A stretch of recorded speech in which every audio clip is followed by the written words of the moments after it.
नमस्कार बंधुरा आरशीर रान्नाघरे सबाइके स्वागत जानालाम। आज बानालाम चिंगड़ी माछेर दो पेঁয়াজা। এই চিংড়ি মাছের দো পেঁয়াজা ভাতের সঙ্গে খেতে কিন্তু অসাধারণ লাগে। এই রেসিপি খেতে যেমন সুস্বাদু, বানানোও খুব সহজ এবং সামান্য কিছু উপকরণ দিয়ে খুব সহজেই বানিয়ে নেওয়া যায়। এই চিংড়ি মাছের দো পেঁয়াজা রান্না করার জন্য আমি 150 গ্রাম মাঝারি সাইজের চিংড়ি মাছ ধুয়ে পরিষ্কার করে নিয়েছি। চিংড়ি মাছ ম্যারিনেট করে নেওয়ার জন্য দিয়ে দিচ্ছি স্বাদমতো লবণ, 1/4 চামচ কাশ্মীরি লঙ্কার গুঁড়ো এবং 1/4 চামচ হলুদের গুঁড়ো এবং 1 চা চামচ সরষের তেল দিয়ে ম্যারিনেট করে রেখে দিচ্ছি 15 থেকে 20 মিনিট। 20 মিনিট পর গ্যাস অন করে কড়া বসিয়ে দিয়েছি। কড়া গরম হয়ে যাওয়ার পর তাতে 2 চামচ সরষের তেল দিয়ে দিলাম। তারপর ম্যারিনেট করা চিংড়ি মাছগুলো দিয়ে ভালো করে ভেজে তুলে নেব।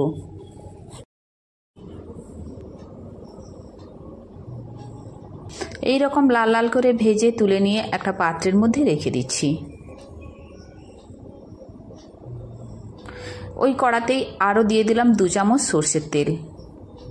ফোড়নের জন্য দিয়ে দিলাম কয়েকটা লবঙ্গ, 2টো এলাচ এবং 1 টুকরো দারচিনি। ফুটে উঠলে দিয়ে দিচ্ছি রসুন কুচনো, আদা কুচনো এবং কাঁচা লঙ্কা কুচনো। কয়েক সেকেন্ড ধরে ভেজে নিচ্ছি। আদা এবং রসুনের কাঁচা গন্ধ চলে যাওয়া পর্যন্ত ভেজে নেব, কারণ এই দো পেঁয়াজার মধ্যে যদি আদা রসুনের কাঁচা গন্ধ থাকে তাহলে কিন্তু খেতে ভালো লাগবে না।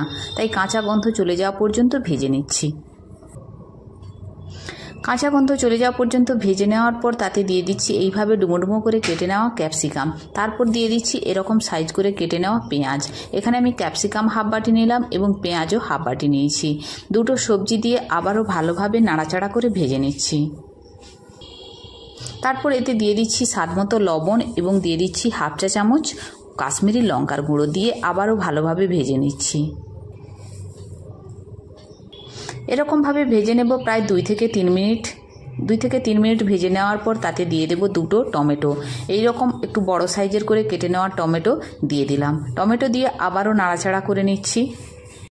নাড়াচাড়া করে রান্না করে নেব 1 থেকে 2 মিনিট। সবজিগুলো নরম হয়ে এলে তাতে দিয়ে দেব 1 চা চামচ টমেটো কেচাপ, 1/2 চা চামচ রেড চিলি কেচাপ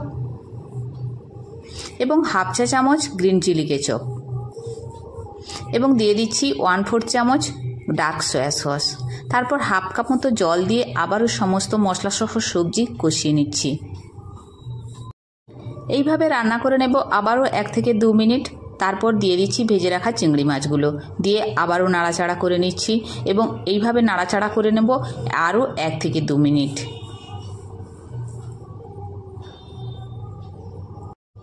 1 থেকে 2 মিনিট রান্না করে নেওয়ার পর দিয়ে দেব 1 বাটি পরিমাণে জল। জল দিয়ে আবার নাড়াচাড়া করে নিচ্ছি। ফুটে উঠলে ঢাকনা চাপিয়ে রান্না করে নেব 5 মিনিট। 5 মিনিট পর এসে ঢাকনা খুললাম। আবারও খুন্তি দিয়ে নাড়াচাড়া করে নিচ্ছি। মাখা মাখা অবস্থায় রেখে গ্যাসের ফ্লেম বন্ধ করে দেব এবং পারফেক্টলি তৈরি হয়ে গিয়েছে চিংড়ি মাছের দো পেঁয়াজা। আপনারাও এইভাবে দো পেঁয়াজা রান্না করুন, দেখবেন ভাতের সাথে খেতে কিন্তু অসাধারণ লাগে। গরম গরম ভাতের সাথে এই দো পেঁয়াজা দিয়ে খেলে 1 থালা ভাত নিমেষেই শেষ হয়ে যাবে। চিংড়ি মাছ তো বিভিন্ন রকমভাবে রান্না করেছেন, একবার এইভাবে রান্না করে দেখুন, সত্যি বলছি খেতে কিন্তু অসাধারণ লাগে। আমার এই রেসিপি কেমন লাগলো বন্ধুরা কমেন্ট করে অবশ্যই জানাবেন। ভালো লাগলে লাইক করতে ভুলবেন না আর আমার চ্যানেল সাবস্ক্রাইব করার অনুরোধ রইল। Bye bye.